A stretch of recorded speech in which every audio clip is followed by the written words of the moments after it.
2009 ഇറങ്ങിയ ഒരു വളർത്തുനായകി അതിന്റെ ഓണറോടുള്ള സ്നേഹത്തിന്റെ കഥ പറഞ്ഞ ഹാച്ചിഗോ എ ഡോഗ്സ് ടെയിൽ.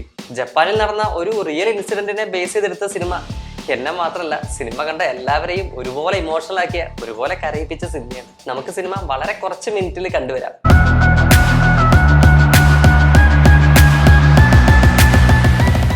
ക്ലാസ്സിലെ ടീച്ചർ നിങ്ങളുടെ പേഴ്സണൽ ഹീറോ ആരാണെന്ന് ചോദിക്കുമ്പോൾ തന്റെ മുത്തച്ഛനുണ്ടായിരുന്ന ഒരു വളർത്തുനായിയാണ് റോണി ഹീറോ ആയിട്ട് പറയുന്നത്. അങ്ങനെയാണ് റോണി ഹാച്ചിയുടെ കഥ പറഞ്ഞു തുടങ്ങുന്നത്.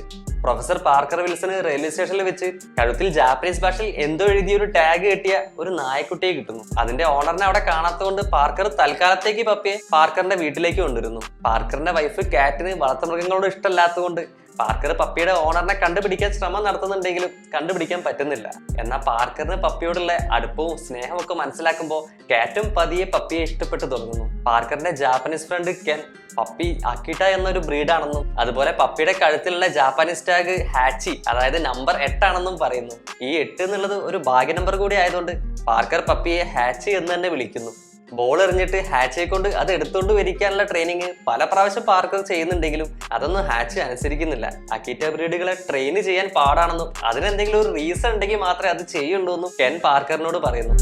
കുറച്ചു മാസങ്ങൾക്ക് ശേഷം ഒന്നുകൂടി വലുതായ ഹാച്ചി ഒരു ദിവസം പാർക്കർ ജോലിക്ക് പോകുമ്പോൾ വീടിന്റെ ഫെൻസിന്റെ അടിയിൽ കുഴി ഉണ്ടാക്കി അതിലൂടെ കൊണ്ട് പുറത്തിറങ്ങി പാർക്കറിനെ ഫോളോ ചെയ്ത് റെയിൽവേ സ്റ്റേഷനിലേക്ക് എത്തുന്നു. ട്രെയിനിൽ ഇരിക്കായിരുന്ന പാർക്കർ ഹാച്ചിയെ കണ്ടിട്ട് ട്രെയിനിൽ നിന്ന് ഇറങ്ങുന്നു. ഹാച്ചിയെ തിരിച്ച് വീട്ടിൽ കൊണ്ടാക്കി മറ്റൊരു ട്രെയിനിൽ വർക്കിന് പോകുന്നു.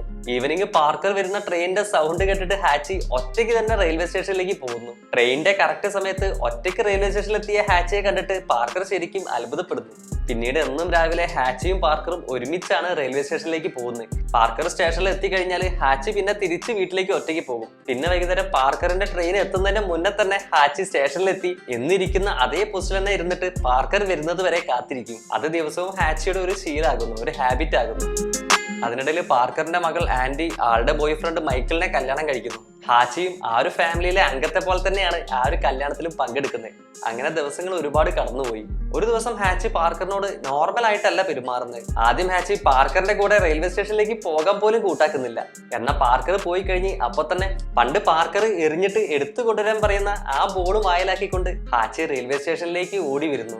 പാർക്കറിനെ അത്ഭുതപ്പെടുത്തിക്കൊണ്ട് ആദ്യമായിട്ട് ഹാച്ചി പാർക്കർ എറിഞ്ഞ ബോൾ എടുത്തോണ്ട് വരുന്നു. അങ്ങനെ കുറച്ചു നേരം ഹാച്ചിയുടെ കൂടെ കളിച്ച് വളരെ സന്തോഷവാനായിട്ടാണ് അന്ന് പാർക്കർ ജോലിക്ക് പോകുന്നത്. എന്നാൽ ലെക്ചർ എടുക്കുന്നതിനിടയിൽ കുഴഞ്ഞു വീണ് പാർക്കർ മരിക്കുന്നു.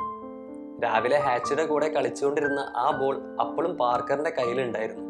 എന്നാൽ ഇതൊന്നും അറിയാത്ത ഹാച്ചി അന്ന് വൈകുന്നേരം പാർക്കറിനെ കാത്ത് ആ റെയിൽവേ സ്റ്റേഷനിൽ അതേ പോസ്റ്റിൽ തന്നെ കാത്തിരിക്കുന്നു. ഒടുവിൽ രാത്രി മൈക്കിളാണ് ഹാച്ചിയെ വീട്ടിലേക്ക് കൊണ്ടുപോകുന്നത്. ഹാച്ചി കൂട്ടിൽ നിന്ന് വീട്ടിൽ നടക്കുന്ന ചടങ്ങുകൾ അതെന്താണെന്നൊന്നും മനസ്സിലാകാതെ അതെല്ലാം നോക്കി കാണുന്നു. പിറ്റേ ദിവസം പാർക്കറിന്റെ സംസ്കാരത്തിന് കുടുംബക്കാരെല്ലാം പോകുമ്പോൾ ഇതൊന്നും മനസ്സിലാകാത്ത ഹാച്ചി വീണ്ടും റെയിൽവേ സ്റ്റേഷനിലേക്ക് പോയിട്ട് പാർക്കറിനെ അവിടെ കാത്തു നിൽക്കുകയാണ് ചെയ്യുന്നത്. പാർക്കർ പോയതോടെ ഒറ്റയ്ക്കായ കേട്ട് അവരുടെ വീട് വിറ്റ് അവിടെ നിന്നും പോകുന്നു. ആൻഡിയും മൈക്കിളും ഹാച്ചിയെ അവരുടെ വീട്ടിലേക്ക് കൊണ്ടുപോകുന്നു. പക്ഷെ വൈകുന്നേരം ട്രെയിനിന്റെ സൗണ്ട് കേൾക്കുന്ന ഹാച്ചി അവിടെ നിന്നും ഓടി ട്രെയിനിന്റെ ട്രാക്ക് ഫോളോ ചെയ്ത് വീണ്ടും റെയിൽവേ സ്റ്റേഷനിലേക്ക് തന്നെ എത്തുന്നു. ഹാച്ചിയെ തിരഞ്ഞെത്തിയ ആൻഡിയും മൈക്കിളും വീണ്ടും ഹാച്ചിയെ വീട്ടിലേക്ക് കൊണ്ടുപോകുന്നു. എന്നാൽ പിറ്റേ ദിവസവും ട്രെയിനിന്റെ സൗണ്ട് കേൾക്കുമ്പോൾ ഇന്നെങ്കിലും പാർക്കർ തിരിച്ചു വരുമെന്ന് ഒരുപാട് പ്രതീക്ഷിച്ച് നിൽക്കുന്ന ഹാച്ചിയെ പിടിച്ചു നിർത്താനോ ഹാച്ചിയുടെ പാർക്കർ ഇനി ഒരിക്കലും വരില്ലെന്ന് പറഞ്ഞ് അവനെ സമാധാനിപ്പിക്കാനോ ഒന്നും അവർക്ക് പറ്റുമായിരുന്നില്ല.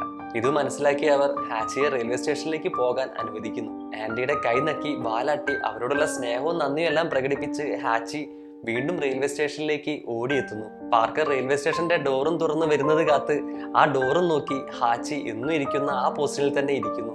അങ്ങനെ ദിവസവും ട്രെയിൻ വരാൻ നേരത്ത് ഹാച്ചി അവിടെ വന്ന് കാത്തിരിക്കുന്നത് പതിവാകുന്നു. ഹാച്ചിയുടെയും പാർക്കറിന്റെയും ബന്ധം അറിയാവുന്ന റെയിൽവേ സ്റ്റേഷനിലെ ഹോട്ട് ഡോഗ് സെല്ലറും അതിലൂടെ പോകുന്ന ആൾക്കാരും എല്ലാം ഹാച്ചിക്ക് ഭക്ഷണം കൊടുക്കുന്നു. ഒരു ദിവസം ഈ കഥ കേൾക്കുന്ന റെയിൽവേ സ്റ്റേഷനിലെത്തിയ ഒരു റിപ്പോർട്ടർ ഹാച്ചിയുടെ ഈ സ്റ്റോറി പബ്ലിഷ് ചെയ്യുന്നു. അങ്ങനെ ഒരുപാട് സംഭാവനകളും ഗിഫ്റ്റുകളും ഒക്കെ ഈ കഥ കേട്ട ആൾക്കാർ അയക്കാൻ തുടങ്ങി. ഈ കഥ വായിച്ച് പാർക്കറിന്റെ ഫ്രണ്ടായ കെന്നും ഹാച്ചിയെ കാണാൻ റെയിൽവേ സ്റ്റേഷനിലേക്ക് വരുന്നു. പാർക്കറിനെ തനിക്കും ഒരുപാട് മിസ് ചെയ്യുന്നുണ്ടെന്ന് കെൻ ജാപ്പനീസ് ഭാഷയിൽ ഹാച്ചിയോട് പറയുന്നു. അങ്ങനെ ദിവസങ്ങളും മാസങ്ങളും വർഷങ്ങളും കടന്നുപോയി. പാർക്കർ മരിച്ചിട്ട് 10 വർഷം കഴിഞ്ഞു. 10ാം വർഷത്തിൽ പാർക്കറിനെ അടക്കിയ ഗ്രേവ് യാർഡിലേക്ക് വരാൻ റെയിൽവേ സ്റ്റേഷനിലേക്ക് എത്തിയ കേറ്റ് 10 വർഷം കഴിഞ്ഞിട്ടും പാർക്കർ വരുന്നതും കാത്ത് റെയിൽവേ സ്റ്റേഷനിൽ ഇരിക്കുന്ന ഏജ്ഡായ ഹാച്ചിയെയാണ് കാണുന്നത്. അത്ഭുതത്തോടെയും കണ്ണീരോടെയാണ് കേറ്റ് ഹാച്ചിയെ തിരിച്ചറിയുന്നത്. അത്രയും വർഷമായിട്ടും ഹാച്ചിക്ക് അപ്പോഴും അറിയില്ലായിരുന്നു ഇനി ഒരിക്കലും പാർക്കർ വരാൻ പോകുന്നില്ല എന്ന്. അവൻ അപ്പോഴും പ്രതീക്ഷയോടെ പാർക്കർ വരുന്നതിന് വേണ്ടി കാത്തിരിക്കുകയായിരുന്നു. അങ്ങനെ ഒരു ദിവസം പാർക്കറിനെ കാത്തിരിക്കുന്ന അവിടെ തന്നെ ഹാച്ചിയും മരിച്ചു വീഴുന്നു. ആ മരിക്കുന്ന നിമിഷത്തിൽ പാർക്കർ വരുന്നത് കണ്ടിട്ടാണ് ഹാച്ച് മരിക്കുന്നത്. പാർക്കറിന്റെ അടുത്തെത്തിയത് കണ്ടിട്ടാണ് ഹാച്ച് മരിക്കുന്നത്. അങ്ങനെ മരണത്തിലൂടെ ഹാച്ചി അവൻ ഏറ്റവും സ്നേഹിക്കുന്ന പാർക്കറിന്റെ അടുത്തെത്തി. റോണി കഥ പറഞ്ഞു തീരുന്നത് മുത്തശ്ശനും ഹാച്ചിയും നമ്മളെ ആത്മാർത്ഥമായിട്ട് സ്നേഹിക്കുന്നവരെ നമ്മൾ ഒരിക്കലും മറക്കരുത് എന്നൊക്കെ കൂട്ടുകാരോട് പറഞ്ഞിട്ടാണ്. റോണിയും മൈക്കിളും ഹാച്ചി എന്ന് പേരിട്ട ഒരു അക്കിട്ട നായ്ക്കുട്ടിയുടെ കൂടെ പണ്ട് പാർക്കറും ഹാച്ചിയും നടന്നു പോകുന്ന ആ ട്രാക്കിലൂടെ നടന്നു പോകുന്നത് കാണിച്ചിട്ടാണ് സിനിമ അവസാനിക്കുന്നത്. ഹാച്ചിയുടെ കഥ ശരിക്കും 1920കളിൽ ജപ്പാനിൽ നടന്ന ഒരു റിയൽ ഇൻസിഡന്റ് ആയിരുന്നു. യൂനോ ഇഡിസബോറ എന്നായിരുന്നു ഹാച്ചിയുടെ മാസ്റ്ററിന്റെ ശരിക്കുള്ള പേര്. 1925ലാണ് യൂനോ മരിക്കുന്നത്. എന്നാൽ യൂനോ മരിച്ചറിയാതെ അടുത്ത 10 വർഷം 1935 വരെയാണ് ജപ്പാനിലെ ഷബുയ റെയിൽവേ സ്റ്റേഷനിൽ മാസ്റ്റർ വരുന്നതെന്ന് നോക്കി ഹാച്ചി കാത്തിരുന്നത്.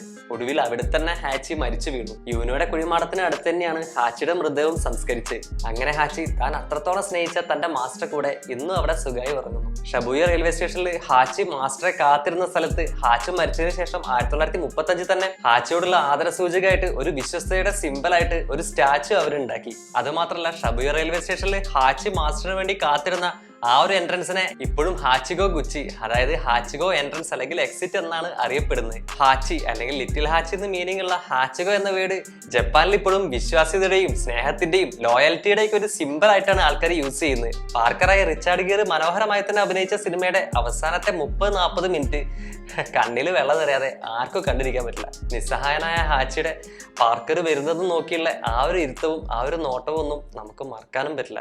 നിങ്ങൾ ഹാച്ചിഗോ ദ ഡോഗ്സ് ടെയിൽ എന്നുള്ള സിനിമ കണ്ടിട്ടുണ്ടോ? എങ്കിൽ സിനിമയെ കുറിച്ചുള്ള നിങ്ങളുടെ അഭിപ്രായങ്ങൾ കമന്റ് ചെയ്യുക. നിങ്ങളൊരു മൂവി ലവർ ആണോ എങ്കിൽ ഞങ്ങളുടെ ചാനൽ സബ്സ്ക്രൈബ് ചെയ്യുക. നിങ്ങളുടെ മൂവി ലവേഴ്സ് ആയ ഫ്രണ്ട്സുകൾക്ക് ഷെയർ ചെയ്യുക.